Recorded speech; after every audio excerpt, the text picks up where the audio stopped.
નમસ્કાર વિદ્યાર્થી મિત્રો, આજે આપણે ધોરણ 6 વિષય હિન્દી પાઠ 3 સમજદાર નહીં, જેમાં આપણે પાઠની સમજૂતી જોઈશું. તમે જો આ ચેનલને હજી સુધી સબસ્ક્રાઈબ નથી કરી તો સબસ્ક્રાઈબ, લાઈક અને શેર કરો અને બાજુમાં આપેલા બેલ આઇકનને પણ ક્લિક કરો, જેથી અમારા નવા એજ્યુકેશનના વિડીયોની નોટિફિકેશન આપ સુધી પહોંચતી રહે.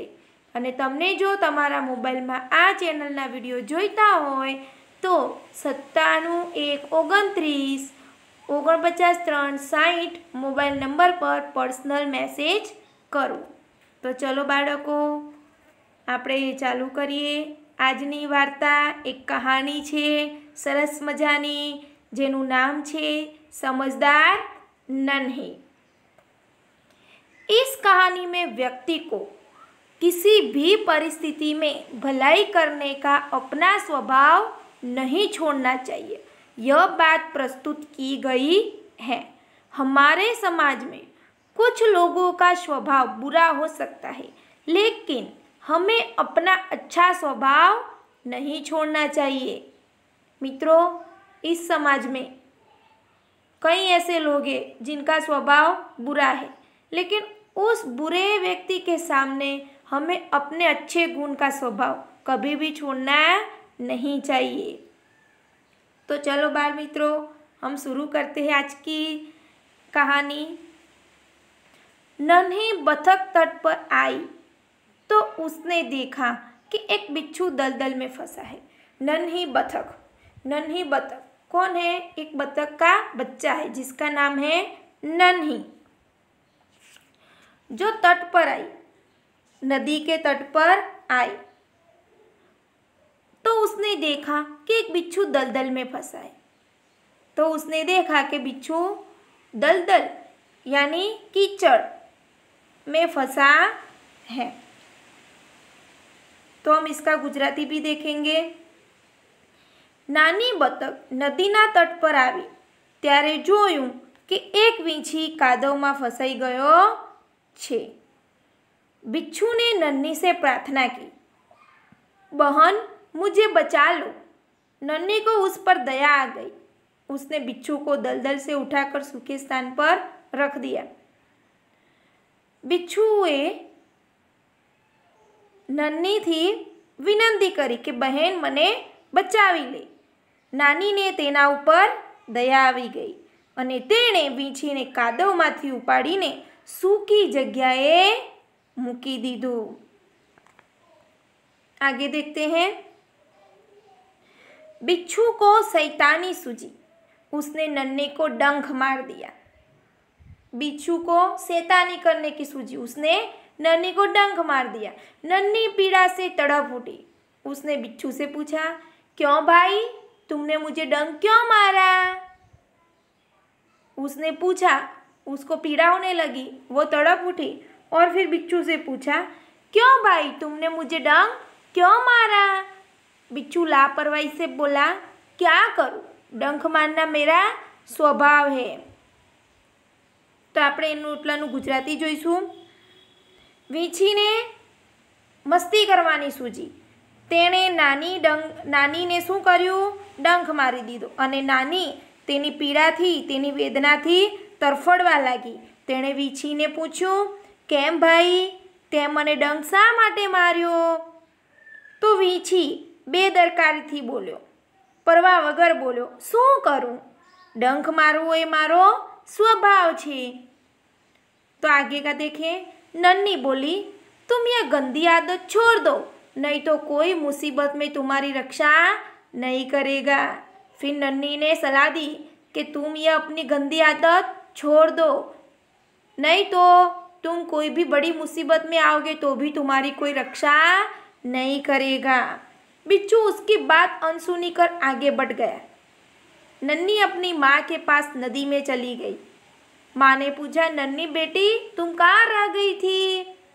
बिच्छू इसकी बात सुनकर सुनी न सुनी करके, अनसुनी यानी सुनी न सुनी करके आगे बढ़ गया और नन्ही अपनी माँ के पास नदी में चली गई.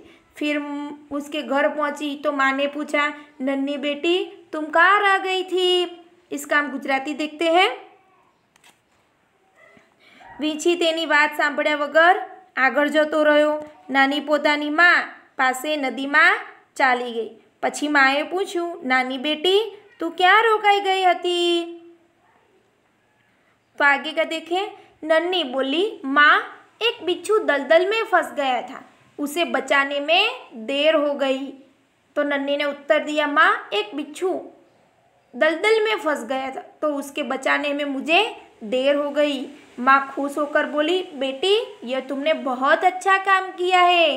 तो माँ यह सुनकर खुश हो गई और फिर बोली कि बेटी तुमने ये बहुत अच्छा काम किया है। तो उसका गुजराती देखते हैं। नानी बोली, माँ एक વીંછી કાદવમાં ફસાઈ ગયો હતો, તેને બચાવવા મારે મોડું થઈ ગયું। તો માँ ખુશ થઈ ગઈ અને બોલી, બેટી આ તે બહુ જ સારું કામ કર્યું छे। तो आगे का कहानी देखते आगे की। नन्ही बोली, लेकिन बदले में उसने मुझे डंक मार दिया। माँ बोली, बिच्छू अपनी गंदी आदत का गुलाम है, तुम उसे चाहे कितनी बार बचाओ वह बार बार डंक मारता रहेगा। नन्ही बोली, माँ मैं उसकी गंदी आदत छुड़ा कर रहूँगी। फिर माँ ने नन्ही ने जवाब दिया कि लेकिन बदले में मैंने उसे बचाया, लेकिन बदले में उसने मुझे डंक मार दिया। तो फिर माँ बोलती है, बिच्छू अपनी गंदी आदत का गुलाम होता है, तुम चाहे उसको कितनी बार बचाओ लेकिन वह बार बार डंक मारता ही रहता है। तो फिर नन्ही बोलती है, माँ उसकी यह गंदी आदत मैं उससे छुड़ा कर ही रहूँगी। तो आनु गुजराती जोईए। नानी बोली, परंतु बदलामां तेणे मने डंख मारी दीधो। तो माँ बोले छे, વીંછી પોતાની ખરાબ આદતનો ગુલામ છે, તું તેને ગમે તેટલી વાર બચાવે તે હંમેશા ડંખ જ મારતો રહેશે। ત્યારે પછી નાની બોલે છે, માँ હું તેની ખરાબ આદત છોડાવીને જ જંપીશ। कुछ दिन बाद बिच्छू के प्राण पुनः संकट में पड़ गए। इस बार वह पानी की धारा में जा गिरा और डूबने उतरने लगा। कुछ दिन बाद बिच्छू के प्राण फरीथी संकट में पड़ी गया अने ते पाणीनी जे धारा हती तेमां अंदर ने अंदर ऊंडो जवा लाग्यो, उतरवा लाग्यो। मौत सामने देखकर बिच्छू को नन्हे की याद आई। मौत को सामने देखकर बिच्छू को नन्हे की याद आई। वह नन्हे को पुकारने लगा। नन्ही ने उसकी करुण पुकार सुन ली। वह नन्ही को जोर जोर से पुकारने लगा तो नन्ही ने उसकी करुण दया भरी आवाज को सुन ली। वह झपट कर बिच्छू के पास आ गई।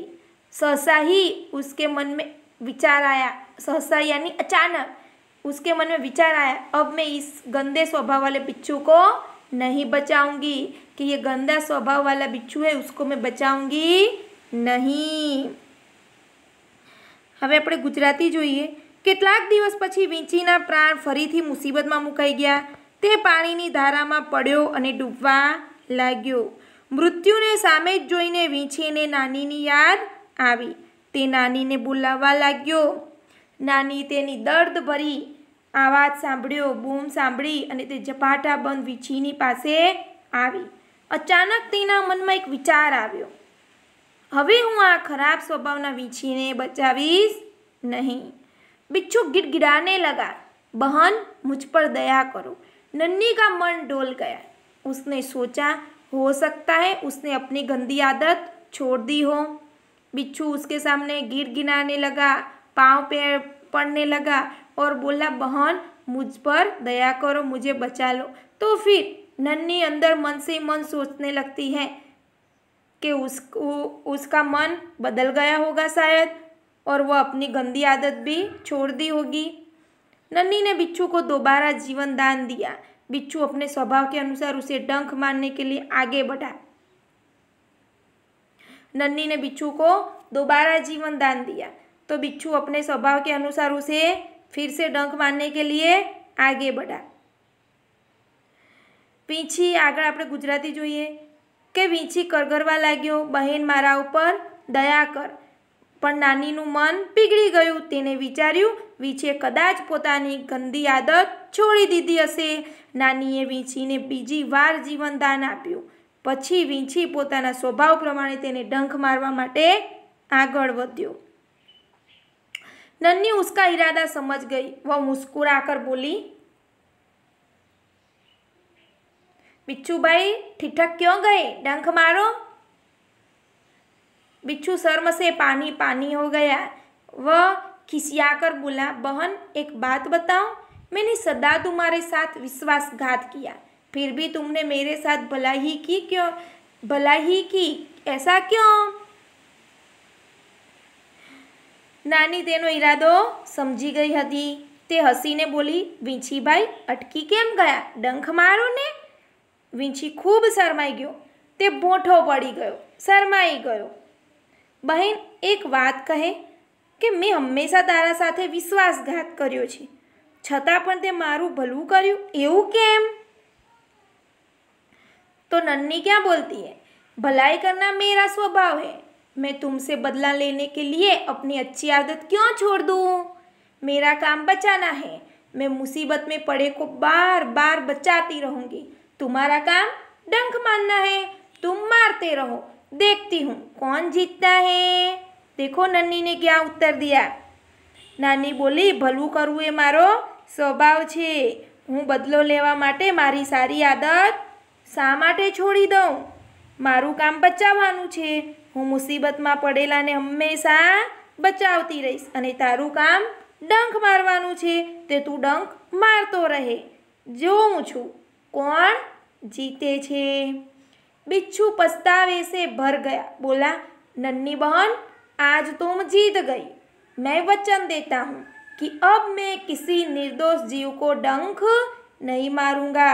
अब बिच्छू पछताने लगा और नन्ही से प्रार्थना करने लगा कि मैं वचन देता हूँ कि अब मैं किसी निर्दोष जीव को डंख नहीं मारूंगा.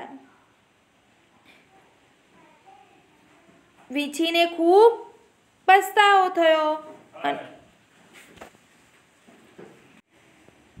અને તે બોલ્યો, નાની બહેન આજે તું જીતી ગઈ. હું વચન આપું છું કે હવે હું કોઈ પણ નિર્દોષ પ્રાણીને ડંખ नहीं मारूं.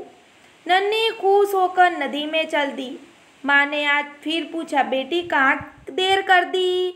तो नन्ही ने पूरी घटना बता दी और माँ फिर प्यार से बोली, प्यारी समझदार नन्ही, भले लोग अपनी बार बार की भलाई से इसी तरह बुरे लोगों को भला बनाने की राह दिखाते हैं. नन्ही प्रसन्न होकर थीर करने लगी. नानी खुश थईने नदीमां चाली गई. माए तेने आजे फरी पूछ्યું, बेटी क्या मोडું કર્યું. तो नानीए तेने पूरेपूरी घटना जणावी અને माँ प्रेमथी बोली, प्रिय समझू नानी, भला माणसो पोतानी वारंवार भलाईथी ए रीते ज खराब माणसोने भला बनाववानो मार्ग बतावे छे. नानी खुश थई गई अने झूमी उठी. देखो मित्रों, पता चला ना कहानी से हमें इससे क्या सीख मिलती है. हमको क्या समझने को मिलता है कि सबका स्वभाव एक जैसा नहीं होता. अच्छे स्वभाव वाले लोग हमेशा अच्छे काम करते हैं, वे दूसरों की भलाई करते हैं, और बुरे स्वभाव वाले लोग बुरे काम करते हैं. जो उनका भला करते हैं उनके साथ भी वे बुरा व्यवहार उनके साथ भी वे बुरा व्यवहार करते हैं. हमें किसी भी स्थिति में किसी का बुरा नहीं करना चाहिए. मज़ा आया ना मित्रों ये कहानी सुनने में. अब इसका दूसरा स्वाध्याय का वीडियो मैं दूसरे भाग में लेकर आऊँगी. धन्यवाद.